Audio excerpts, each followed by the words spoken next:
बात से स्टूडेंट हैं वो अपनी बात रखना चाहते हैं। रमेश जी स्टेज पे आइए और अपनी बात रखिए।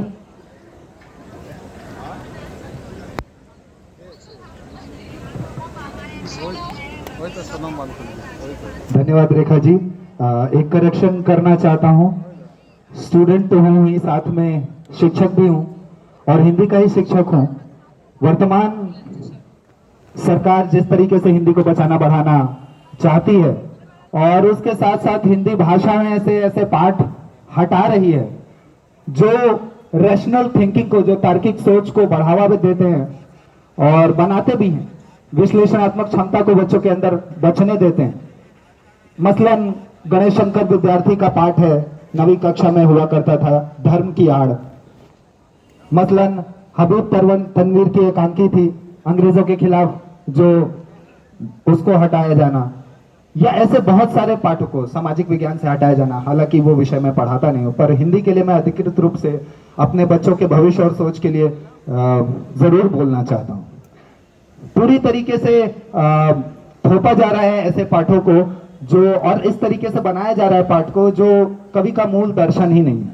उसके अलावा जिस तरीके से तेजी से सरकारी स्कूल पूरे देश भर में बंद हुए हैं, पूरे देश भर के सभी नागरिकों के लिए सबसे बड़ी चिंता का विषय इसलिए होना चाहिए क्योंकि यदि सरकारी स्कूल बंद होंगे तो महंगे स्कूल होंगे, महंगे कॉलेजेस होंगे, सरकारी कॉलेजेस, यूनिवर्सिटीज बंद होंगी, फीस महंगी होगी जो बहुत तेजी से हो रही है, शिक्षा का बजट घटाया जाएगा, जनसंख्या के अनुपात में नहीं बढ़ाया जाएगा, और जो शिक्षा शास्त्र से जुड़े हुए राष्ट्रीय अंतरराष्ट्रीय स्तर पे अपने देश को रिप्रेजेंट कर चुके लोग हैं, ऐसे लोगों को जेल में डाला जाएगा, ऐसे लोगों को देशद्रोही बताया जाएगा, ऐसे लोगों को कॉकरोच बताया जाएगा जो इन अधिकारों के लिए संघर्ष करेंगे, आवाज उठाएंगे, बोलेंगे, और जब भीड़ में शामिल हो जाएंगे उन्हें नहीं पहचाना जाएगा। लेकिन जो ऐसी भीड़ से निकल के इस मानसिकता के खिलाफ बोलेंगे उन्हें कॉकरोच बोला जाएगा, उनकी आईडीज बंद की जाएंगी। तो निश्चित रूप से ही अगर बच्चों के, विद्यार्थियों के भविष्य को देखना है तो पूरे देश को इस शिक्षा के व्यवसायीकरण और इसके जो सांप्रदायिकीकरण है उसको देखना होगा। उसमें यह भी देखना होगा कि आगे हम एस्पायर कहां कर रहे हैं, उस हिसाब से कैसे पाठ्यक्रम की जरूरत थी और हम किस दिशा में जा रहे हैं, वो भी दो बिल्कुल अलग दिशाएं। तो ये सारी चिंताएं हैं मेरी एक नागरिक, एक शिक्षक और एक अध्येता होने के नाते। और आप सभी से आग्रह है कि अपनी आवाज बुलंद कीजिए। अभी तक सीजेपी ने, जो कि एक सटायर से शुरू हुआ मूवमेंट है, इस तरीके के आपके साथ से और आप सबके सपोर्ट से यहां तक आने का रास्ता तय किया है, और निश्चित रूप से हम धर्मेंद्र प्रधान का इस्तीफा लेके ही मांगेंगे। उससे पहले हम नहीं रुकने वाले।